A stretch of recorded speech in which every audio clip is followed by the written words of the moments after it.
2.4. 확산 신호의 모습인 코드. 전송 대역의 확산을 위해서는 정보 신호보다 훨씬 빨라서 정보 신호의 대역보다 훨씬 넓은 대역을 통해서 전달하는 확산 신호로 변조해야 합니다. 그런데 확산 신호가 정보 신호보다 훨씬 빠르게 바뀌는 펄스 신호라는 것이 결정이 되었으나 그 신호의 내용, 즉 그 신호가 어떤 형태나 모양이 아직 없습니다. 이를테면 목소리 신호의 경우 목소리의 정보를 담고 있거나 영상 데이터의 경우 영상의 정보에 따른 신호의 변화 형태가 있을 것이나 확산 신호의 경우 신호를 확산시킨다는 것 이외에는 별다른 기능이 없으니 그 신호의 형태의 특징은 없습니다. 우리가 해야 할 가장 중요한 일 중 하나가 확산 신호의 형태를 특정하는 것입니다. 다시 말해서 어떤 내용을 확산 신호에 입혀야 할지를 결정해야 합니다. 이것은 벌거벗은 사람에게 어떤 옷을 입힐지에 대한 문제입니다. 확산용 신호의 내용은 일정한 패턴으로 발생되는 0과 1의 수열을 사용합니다. 이것을 영어로 시퀀스라고도 하며 코드라고도 합니다. 대표적인 CDMA 시스템인 IS95의 경우 PN코드를 사용하며 유럽형 차세대 이동통신인 WCDMA에서는 골드 코드를 사용해서 확산용 신호를 만듭니다. 2.4.1. 선형 필터. 임의의 입력에 대해서 일정한 값이 출력되는 장치를 선형 장치라고 합니다. 즉 선형 장치는 입력과 출력이 정확하게 짝 지워져 있습니다. 이것은 입력에 따라서 예상되는 출력이 있다는 겁니다. 즉 출력을 예상할 수 있는 장치를 선형 장치라고 합니다. 더불어서 이러한 특징을 선형적 특징이라고 말합니다. 우리가 해석하고자 하는 시스템이 선형 시스템인지를 판단하는 것은 매우 중요합니다. 그러므로 우리는 먼저 선형에 관해서 설명해야 합니다. 선형을 함수로 표현하면 1차 함수 정도이겠지요. 즉 함수의 응답이 1차원 함수의 그래프인 직선 모양이라는 말로 설명하곤 합니다. 그렇다면 2차 함수 혹은 삼각함수나 로그함수 나아가서 미분함수로 나타나는 함수들은 선형이 아닐까요? 예를 들어서 2차 함수를 생각해 보겠습니다. 우리는 y=ax 플러스 b로 나타나는 함수만을 선형이라고 생각했으니 y=3x제곱 플러스 3으로 나타나는 함수는 선형이 아니라고 이야기해야 합니다. 더 정확하게 이 함수는 x에 대해서 y는 선형적인 응답을 하지 않습니다. 즉 선형 함수가 아닙니다. 그렇다면 y는 x의 제곱이라는 함수는 비선형 함수라고 해야 합니다. 만약 입력과 출력이 1차 함수 관계에 의해 한다는 것이 선형 함수가 되기 위한 조건이라면 우리는 새로운 시도를 통해서 입력과 출력이 1차 함수 관계에 의해 한다는 것에 새로운 의미를 찾을 수 있습니다.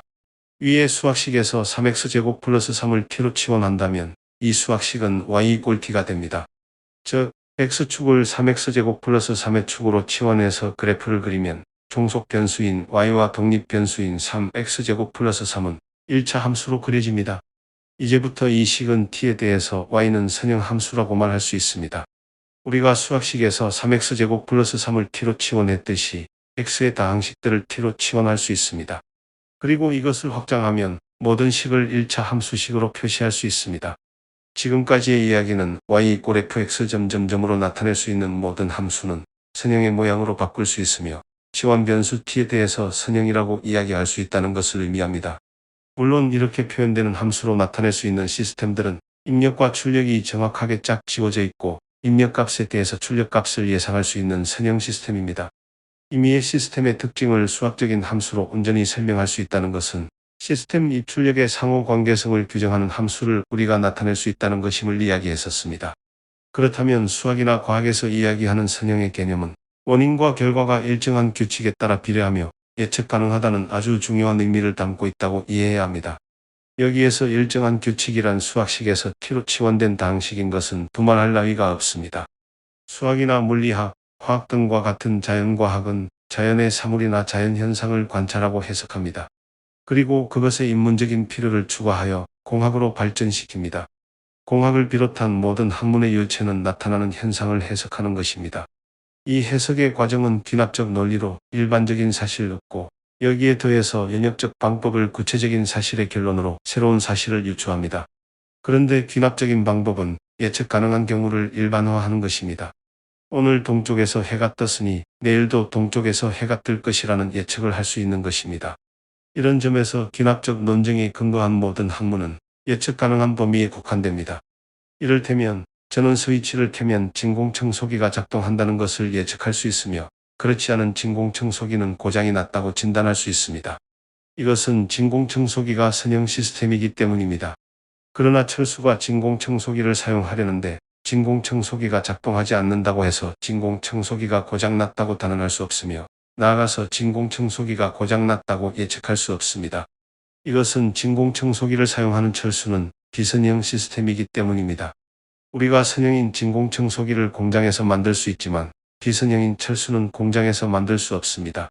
정리하면 출력 Y와 입력인 X 혹은 T의 관계가 Y=fx 혹은 ft로 표현되는 모든 함수들, 즉 출력과 입력의 관계를 일정한 원리로 완벽하게 분석하여 수학식으로 구조화할 수 있는 것들을 선형이라고 해야 합니다. 이런 점에서 우리가 수학식으로 나타낼 수 있는 모든 함수들로 규정되는 것들을 선형 시스템이라고 말할 수 있습니다. 이것을 달리 표현하면 우리가 제어할 수 있고 창작할 수 있는 것들을 선형 시스템, 나아가서 선형 장치라고 해야 합니다. 결과적으로 선형은 우리가 창작하거나 통제할 수 있는 영역을 나타내는 단어입니다. 이에 비해서 비선형 장치는 입력과 출력이 짝 지워져 있지 않습니다. 즉 비선형은 같은 입력값에 대해서 정해진 출력값이 없는 것을 말합니다. 이런 의미에서 비선형은 우리가 확정지을 수 없는 것, 단언할 수 없는 것, 특별한 추이가 없는 것과 같은 것을 아우르는 개념입니다. 이를테면 맛있는 스파게티를 사주면 좋아하던 그녀도 그 스파게티를 사줬는데도 좋아하지 않을 수 있는 연인 관계는 비선형 관계입니다. 반대로 선형이라는 것은 우리가 그 변화나 추이를 예측하고 단언할 수 있어서 입력 혹은 자극에 대한 응답이나 결과가 확정적인 것을 이야기합니다. 그러므로 선형의 특징을 가진 시스템은 제어가 가능합니다. 건전지를 갈아주면 초침이 어김없이 돌아가는 시계는 대표적인 선형 시스템의 예입니다. 수학이나 공학에서 취급하는 물리계 혹은 시스템들은 사람들이 제어할 수 있느냐, 그렇지 않느냐의 관점이 가장 중요합니다. 그런데 대부분의 자연계 시스템들은 비선형적 특징을 나타내므로 대부분의 과학적, 공학적 과정은 이것들을 제어 가능한 선형 영역으로 근사화해서 취급합니다. 우리가 만들 확산용 신호는 음성이나 화상과 같은 정보 데이터와 같이 무작위적이어야 합니다. 그러나 우리는 임의의 입력에 따라서 예상되는 출력이 결정되는 선형 필터를 통해서 확산용 신호를 만들어야 하기 때문에 완전히 무작위적인 신호를 만들 수는 없습니다. 이 같은 이유에서 우리가 설계한 선형 필터의 출력을 의사작용 신호라고 합니다. 앞서 이야기한 것과 같이 우리는 완전히 무작위적인 출력을 얻기 위한 비선형 시스템을 창작할 수는 없습니다. 이진 입력값을 클록에 맞추어 시스템에 입력할 때 임의의 이진 값을 입력한 후 한 클록 이후에 그 값이 출력되는 천이 레지스터를 생각해 보겠습니다. 즉, 천이 레지스터는 클럭이 입력되기 전까지는 처음에 입력된 값을 저장하고 있다가 클럭 입력 후에 그 값을 바로 옆에 레지스터로 전달합니다. 그래서 이 레지스터를 천이 레지스터, 즉 shift register라고 합니다. 만약 이 레지스터가 두 개 직렬로 연결되어 있다면 입력 후 이 클록이 지나야 그 값이 출력될 겁니다. 이번에는 더 많은 수의 레지스터가 직렬로 연결된 시스템을 생각해 보겠습니다. 이 경우에도 클록이 입력될 때마다 레지스터들은 자신이 저장하고 있던 값을 바로 옆에 연결된 레지스터로 전달할 겁니다. 그리고 레지스터들이 연결된 연결의 양쪽 끝에 가장자리에 있는 레지스터들은 이 시스템의 입력단과 출력단으로 생각할 수 있습니다. 또한 입력단과 출력단에 해당되는 레지스터들을 제외한 레지스터들을 시스템의 내부 레지스터라고 이야기할 수 있을 겁니다. 이제 우리는 이 시스템에서 약간의 연결의 변화를 통해서 시스템의 새로운 응답을 얻을 겁니다. 우선 입력단과 출력단 중간 단계에 있으면서 시스템의 내부라고 취급되는 레지스터들이 바로 옆에 레지스터들로 전달하는 값을 빼내어서 출력값과 함께 모듈로 투헤드하고 그 값을 다시 입력단으로 피드백하는 것을 생각할 수 있습니다. 여기에서 내부 레지스터의 값을 빼낸다는 것은 출력을 단순히 입력으로 피드백시키는 것이 아니라 입력으로 피드백될 신호를 결정하기 위해서 지금 출력되는 신호와 수클럭 이후에 출력될 신호, 즉 중간값을 함께 반영하겠다는 의미입니다. 실제로 이런 이유에서 어떤 중간값을 선택하느냐에 따라서 입력과 출력이 달라집니다. 이처럼 천이 레지스터와 모듈로 투헤드로 구성된 장치는 매 클럭마다 원래 입력값에 따르는 고유한 값을 출력하는 선형 필터입니다. 선형 필터는 익스클루시브화로 구성된 페리티 발생기인 피지와 입력값을 1클럭 지연시키는 지연 요소인 n개의 천이 레지스터들로 구성됩니다. 그리고 선형 필터의 n개의 SR의 값을 피드백시킨다고 해서 이런 형상의 선형 필터를 특별히 선형 피드백 천이 레지스터 LFSR (Linear Feedback Shift Register라고 합니다. 선형 시스템인 LFSR에서 출력되는 코드는 선형 코드입니다. 일반적인 LFSR의 형상은 그림 2-15와 같습니다. 각각의 SR들은 클록에 의해서 latch될 때마다 자신이 저장하고 있는 값을 다음 단으로 전달합니다. 또한 그 값을 입력으로 피드백할 수도 혹은 안 할 수도 있습니다. 피드백된 값들은 PG로 연결되어 마즐로우 투연산하여 LFSR의 새로운 입력으로 결정됩니다. 일정한 값인 수열 혹은 선형 코드를 출력하는 LFSR은 입력값에 의해서 결정됩니다. 그리고 입력은 피드백되는 SR의 값에 의해서 결정되므로 LFSR의 출력은 SR의 연결 상태에 따라서 결정됩니다. 2.4.2 생성 다항식 LFSR은 서로 다른 지연값을 가지는 n개의 SR로 구성됩니다. 각각의 SR단이 저장하고 있는 값을 X라고 하고 그 값이 지연된 횟수를 지수로 나타내면 n개의 SR의 값을 표현할 수 있습니다. 예컨대 한 번 지연된 SR의 값은 X의 1승인 X입니다. 그리고 두 번 지연된 SR의 값은 X의 2승이며 n번 지연된 SR의 값은 X의 n승으로 표시할 수 있습니다. 또한 모듈로 투연산하는 PG에 연결되는 SR의 값은 입력에 반영되므로 1로 표시하고 연결되지 않는 값은 0으로 표시할 수 있습니다. 이제 출력값은 입력값을 결정하는 X들의 함수로 표현할 수 있습니다. 이와 같이 선형 필터 LFSR의 출력과 입력 관계를 다항식으로 표현한 것을 생성 다항식이라고 합니다. n개의 SR을 가지는 n-LFSR에서 피드백되어 입력되는 입력값은 지연이 없는 값, 즉 지수가 0인 X의 0승인 1이므로 생성 다항식에는 언제나 플러스 1이 나타납니다. n-LFSR을 줄여서 nLFSR이라고도 합니다. 한편 최종 단인 n번째 단의 SR 값이 입력을 결정하는 데 기여하지 않는다면, 즉 피드백되지 않는다면 n-LFSR이라고 하지 않을 것입니다. 그래서 일반적으로 n단은 반드시 피드백되므로 n-LFSR의 생성 다항식의 모양은 X의 n승 플러스 1입니다. 그림 2-16은 첫 번째와 세 번째 SR의 출력이 피드백되어 모듈로 투헤드 연산된 후 그 결과가 입력되는 3LFSR이며 이 선형 필터의 생성 다항식 GX는 X의 3승 플러스 X 플러스 1입니다. 3LFSR은 3개의 SR로 구성이 되며 3개의 SR의 값들은 이 LFSR의 상태를 나타냅니다. 이를테면 한 번 지연된 값을 저장하고 있는 첫 번째 SR1은 0, 두 번째 SR2는 1, 그리고 세 번째 SR3는 1인 경우 이 LFSR은 0, 1, 1의 상태입니다.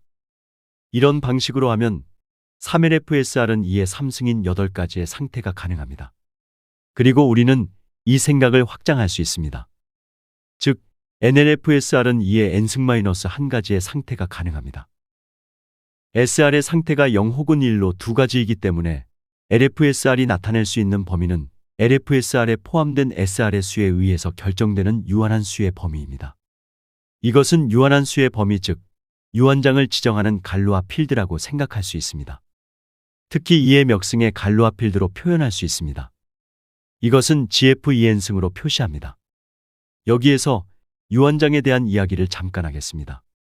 집합의 원소인 숫자가 유한계인 수의 집합을 유한장이라고 이야기합니다. 그러므로 1에서 5까지의 실수의 집합이라든가 자연수의 집합은 집합의 원소인 숫자를 모두 헤아릴 수 없으므로 유한장이 아닙니다. 이에 비해서 제한된 범위에 포함된 자연수의 집합의 원소는 유한합니다. 또한 2, 3승까지의 집합은 1부터 9까지의 자연수이므로 유한한 개수의 원소를 가지는 유한장입니다. 또한 소수들의 급수로만 표현되는 수의 집합은 유한장이 아니지만 특정한 소수의 급수로 집합의 가장 큰 값을 지정하는 수의 집합을 갈루아 필드라고 하므로 갈루아 필드는 유한장입니다. 한편 NLFSR의 상태가 모두 0인 경우에는 어떤 값을 선택해서 피드백시키더라도 입력값은 언제나 0이므로 상태의 변화가 없습니다. 결과적으로 LFSR의 상태가 모두 0인 상태가 되면 LFSR의 상태 변화가 더 이상 없으므로 LFSR의 상태가 모두 0인 상태는 가능한 상태에서 제외해야 합니다. 따라서 LFSR의 상태는 GF2의 n승보다 1개 작은 상태를 가집니다. 2.4.3 원시 다항식 이번에는 3단 LFSR의 상태가 1000이 되는 경우를 생각해 보겠습니다. 현재 LFSR의 상태가 011인데 클록과 함께 레치되어 1이 입력된다면 상태는 101로 변하게 됩니다. 그리고 또 다른 입력이 들어오면 상태는 또 변하게 됩니다. 3단 LFSR, 즉 3LFSR에 나타날 수 있는 상태가 7가지이므로 7가지의 서로 다른 상태로 변할 수 있습니다. 그런데 LFSR이 나타낼 수 있는 모든 상태로 빠짐없이 1000이 될 수 있는 경우는 드뭅니다.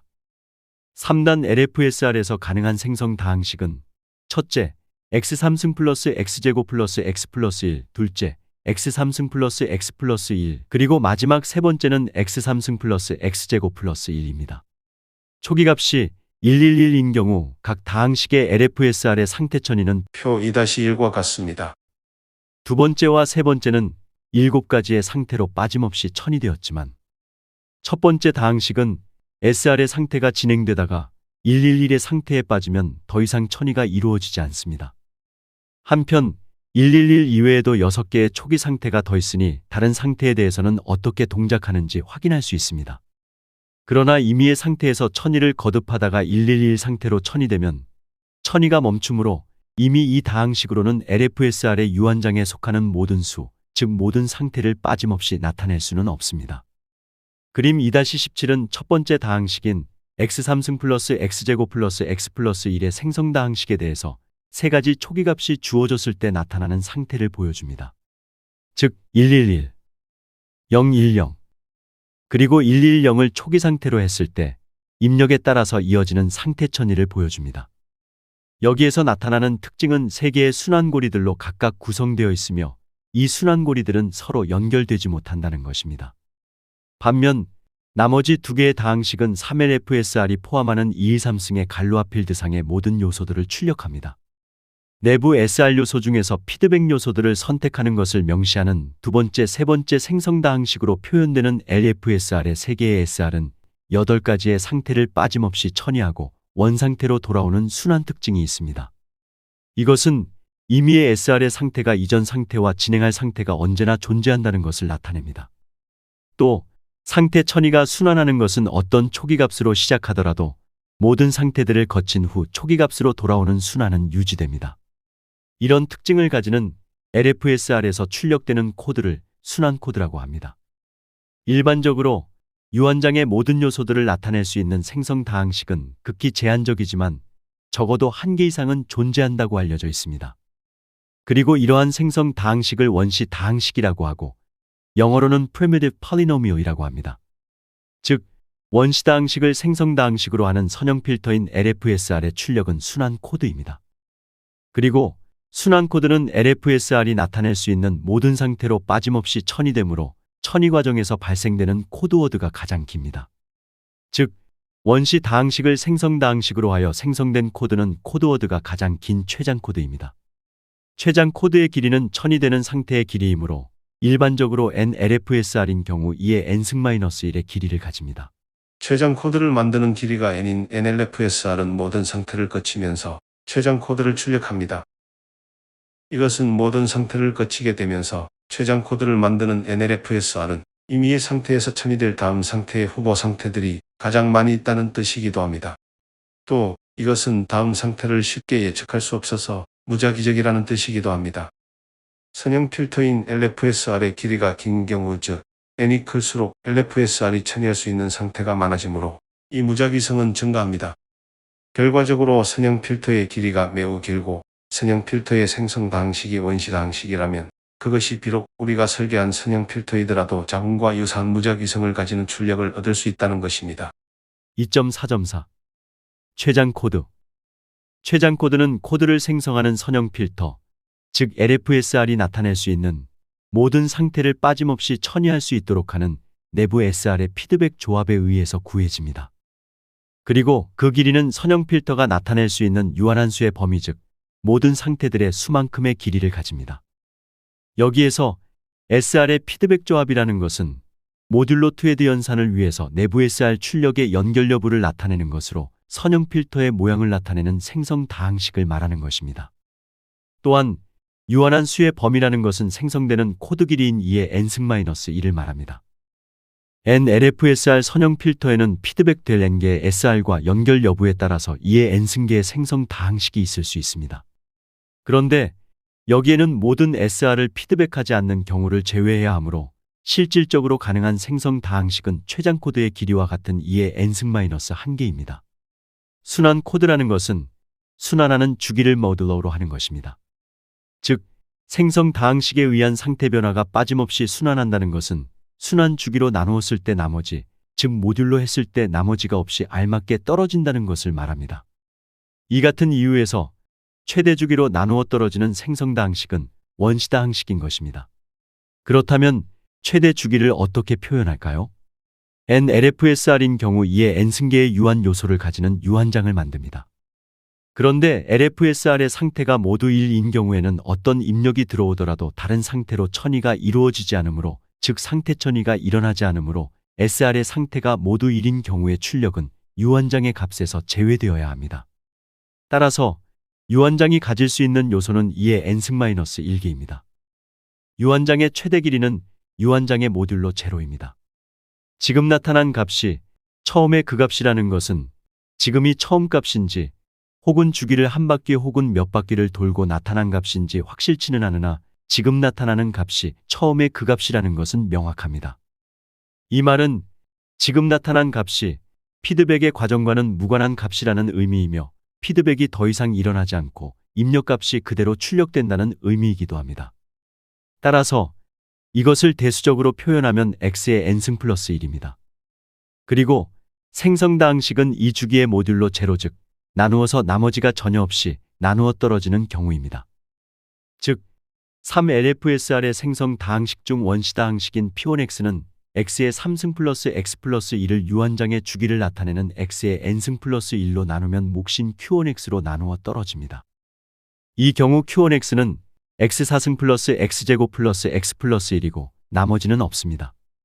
그러므로 다항식 P1x는 원시 다항식이며 최장 코드를 출력합니다. 물론 Q1x의 입장에서도 P1x로 나누어 떨어지니 최장 코드일 수는 있으나 x4승을 포함하고 있는 Q1x는 3LFSR의 생성 다항식은 아닙니다. MLFSR에서 나타날 수 있는 원시 다항식의 개수는 식 2-20과 같이 오일러 함수 파이L로 나타냅니다.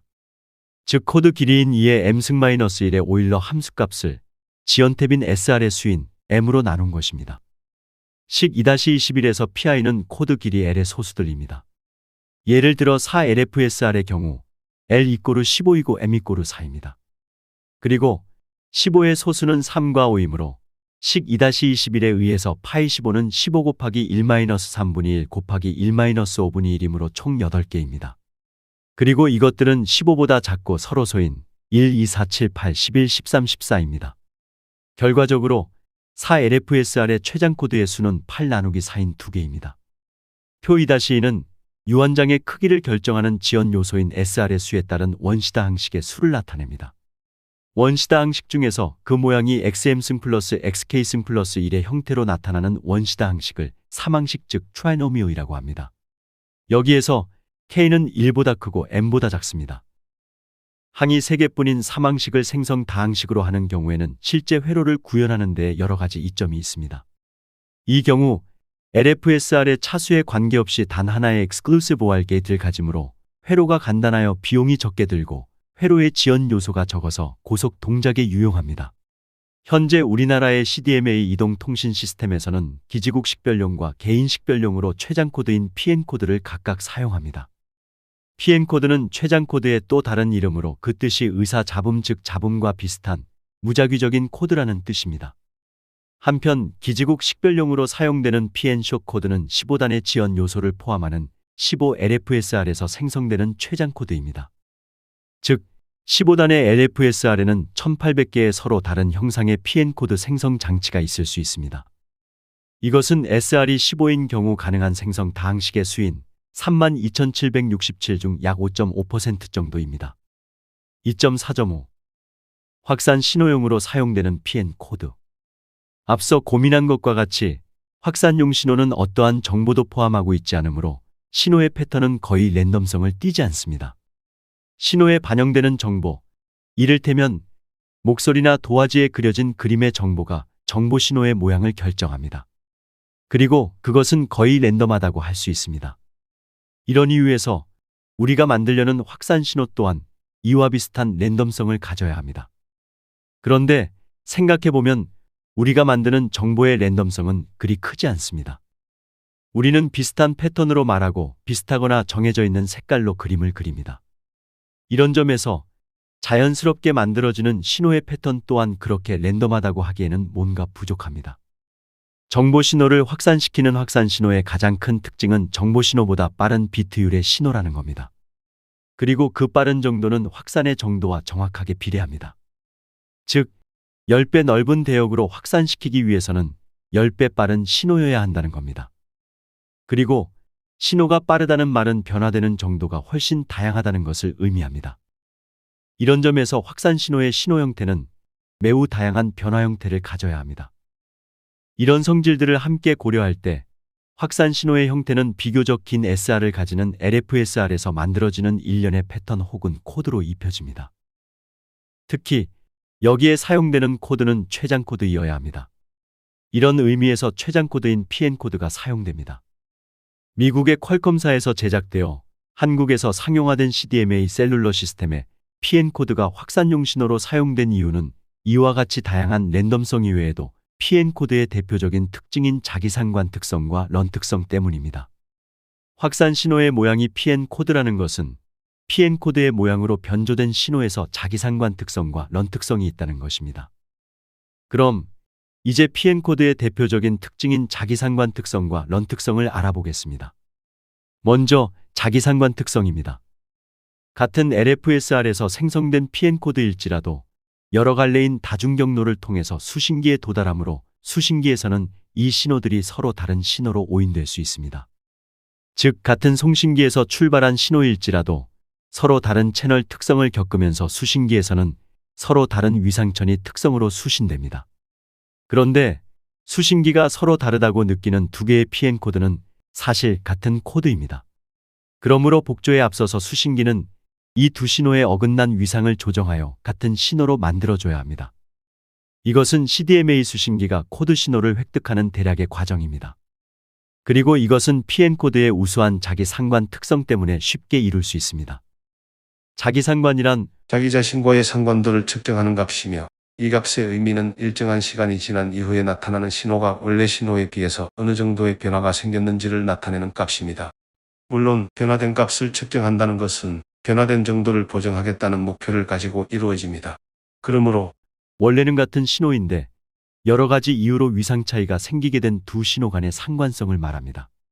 그리고 PN 코드 간의 자기 상관을 구하는 함수는 PN 코드와 그 코드가 위상천이 된 형태의 코드와의 비트별 모듈로 2에 대해 결과를 통해서입니다. 즉, 두 코드 워드에서 같은 값을 가지는 경우와 다른 값을 가지는 경우를 모두 합하여 두 신호 간의 차이를 산출하는 것입니다. N개의 지연 요소로 구성된 LFSR에서 생성된 PN 코드의 경우 LFSR의 탭에 나타내는 상태는 모든 탭의 값이 0인 상태를 제외한 2n-1개의 상태가 있고 그 상태에 의해서 2n-1개의 코드워드가 발생됩니다. 모든 SR의 상태가 1인 경우는 제외되므로 최장 코드의 코드워드에는 0의 수가 1의 수보다 1개 더 많습니다.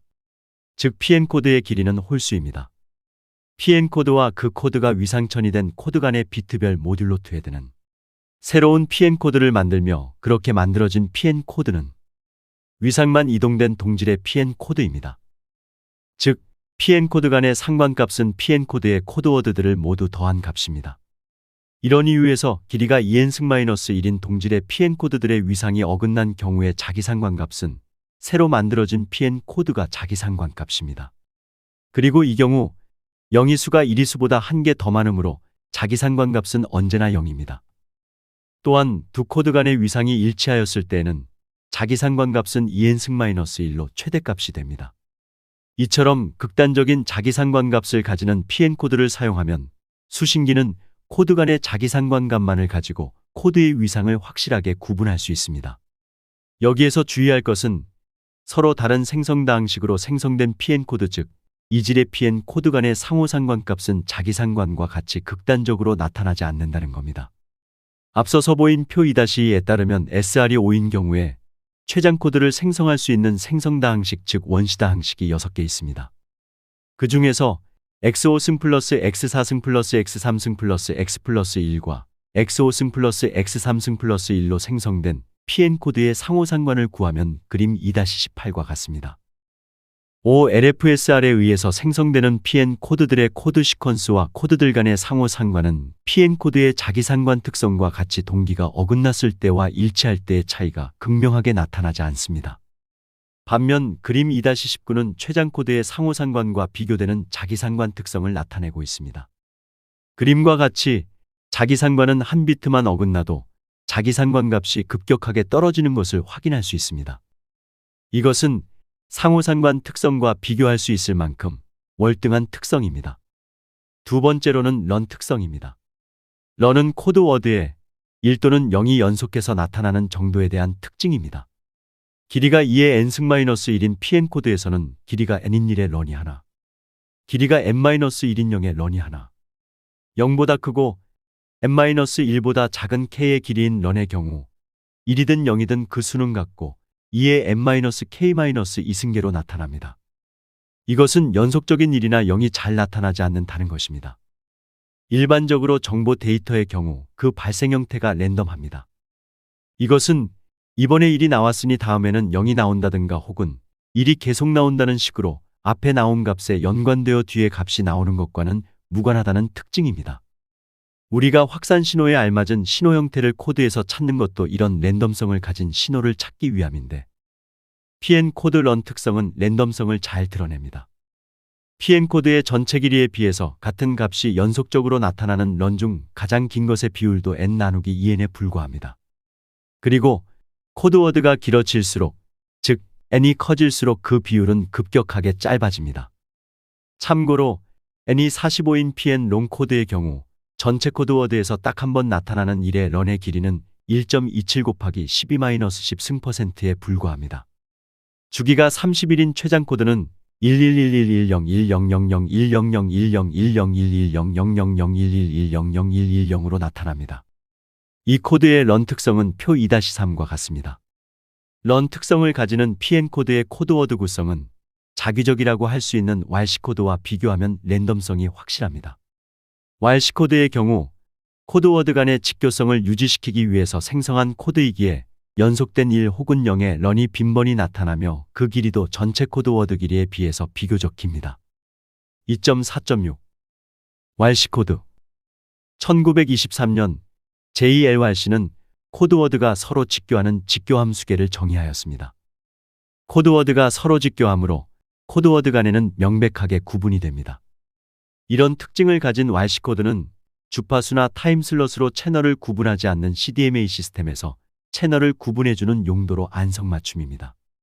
왈시코드는 코드 분할 다중접속인 CDMA에서 채널을 만드는 용도로 사용되며 왈시코드로 CDMA의 코드 채널이 만들어집니다. 직교계를 구성하는 직교코드인 왈시코드 각각은 코드 채널로 사용되므로 코드의 인덱스를 사용해서 구분합니다. 직교코드인 왈시코드의 직교성은 채널을 구분해야 한다는 시스템의 요구에 의한 것인 반면 PN코드의 우수한 상관성은 수신 환경으로 인해서 어긋난 위상을 확인하기 위한 것이라는 것을 구분해야 합니다. 코드워드가 서로 직교하는 직교함 수계 내의 코드워드들은 다른 코드와 비트별로 비교했을 때 같은 비트와 다른 비트의 수가 같은 경우여야 합니다. 예를 들어서 1100 코드와 1010 코드를 비트와 비트 간에 비교했을 때 서로 같은 비트가 2개, 서로 다른 비트가 2개씩이며 두 코드 간의 비트별 계산치의 합은 0이므로 직교합니다. 왈시코드를 생성하는 방법은 라데마 함수를 이용한 방법, 왈시 함수의 대칭성을 이용한 방법, 하다마드 행렬을 이용한 방법, 선형 1001 레지스터를 사용한 방법 등이 있습니다. 그러나 2절에서는 퀄컴 CDMA 시스템에서 사용되고 있는 하다마드 행렬을 이용한 방법과 왈시 함수의 대칭성을 이용한 방법에 관해서 설명하겠습니다. 직교계를 구성하는 왈시 코드들 각각은 비트별로 비교할 때 같은 비트와 다른 비트의 수가 같습니다. 이런 이유에서 직교 코드의 길이는 2의 m승과 같은 2의 급수로 나타납니다. 따라서 가장 작은 코드는 길이가 2인 코드입니다. 길이가 2인 코드워드를 가지면서 같은 비트 하나와 다른 비트 하나로 구성된 왈시 코드는 10과 112여야 합니다. 따라서 가장 작은 단위 직교계 행렬을 식 2-22와 같이 생각할 수 있습니다. 그리고 이러한 행렬의 하나의 요소들은 또 다른 행렬로 생각할 때 다음과 같이 확장 가능합니다. 하다마드 행렬은 그림 2-20과 같이 단위직 교계 행렬의 확장을 통해서 직교계를 형성합니다. 이 방법은 현재 사용되고 있는 CDMA망에서 채널을 구분하는 WRC 코드를 생성하는 데 활용됩니다. 또 다른 형태의 WRC 코드 생성 방법은 고속 데이터를 구현하기 위한 부가 채널 생성 방법인 OVSF입니다. OVSF는 확산 팩터를 조정하여 코드 채널을 생성하는 방법으로 직교 채널의 확산 팩터를 가변적으로 조정한다는 의미의 직교 가변 확산 팩터의 약자입니다. OVSF는 3GPP의 비동기 CDMA, 일명 WCDMA에서 코드 채널 생성용으로 활용됩니다. 앞서 이야기한 하다마드 행렬을 이용한 방법이나 WRC 함수의 대칭성을 이용한 OVSF 방법을 이용해서 생성한 직교 코드들은 똑같습니다. 다만 직교계를 구성하는 코드들의 인덱스만 다릅니다.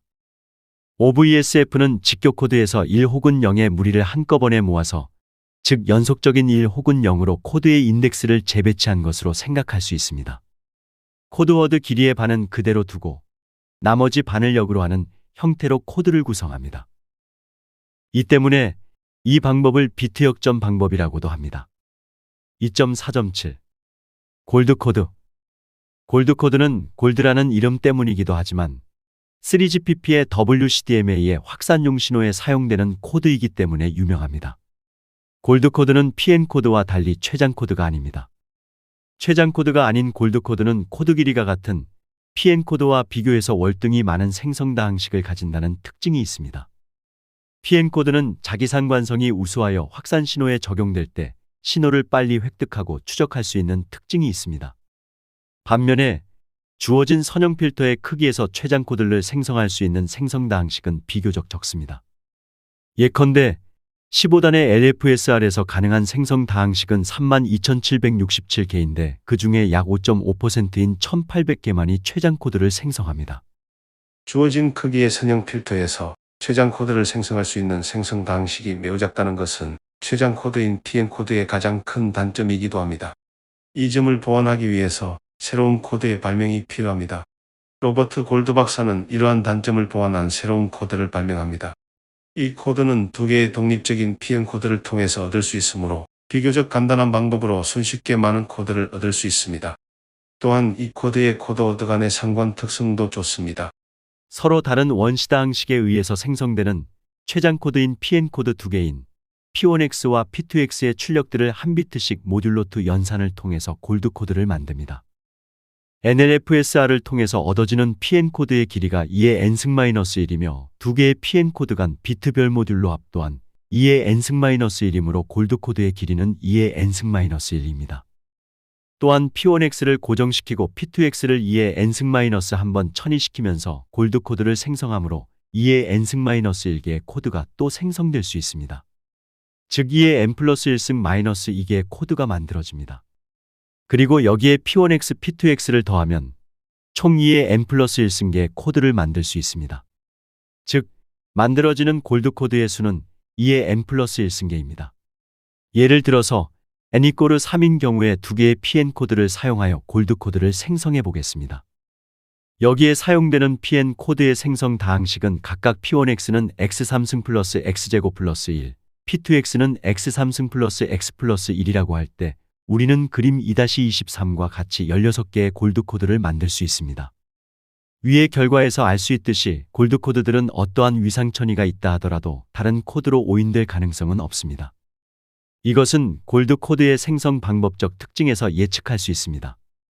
유언장의 크기가 n인 PN코드 두 개를 곱해서 만들어지는 골드코드는 크기가 2의 n승인 유언장에 속하는 코드입니다. 그리고 이 유한 필드에서 최장 코드의 길이는 2의 2n-1입니다. 그러나 골드 코드의 길이가 2의 2n-1이므로 골드 코드는 최장 코드가 아닙니다. 또한 크기가 2의 n승인 유한장에는 2의 n-1 길이의 골드 코드가 2의 n승 플러스 1개 있다는 것을 알 수 있습니다. 이것은 그림 2-24에 잘 나타나 있습니다. 골드 코드는 다양한 코드의 종류로 인해서 각기 다른 코드 즉 코드 자체의 논리적인 구별이 가능하므로 모든 시스템이 공통적인 기준 시각 정보를 공유할 필요가 없습니다. 따라서 3GPP에서 제안하는 WCDMA 방식은 GPS 정보가 필요 없습니다. 이것이 WCDMA를 비동기 CDMA라고 하는 이유입니다.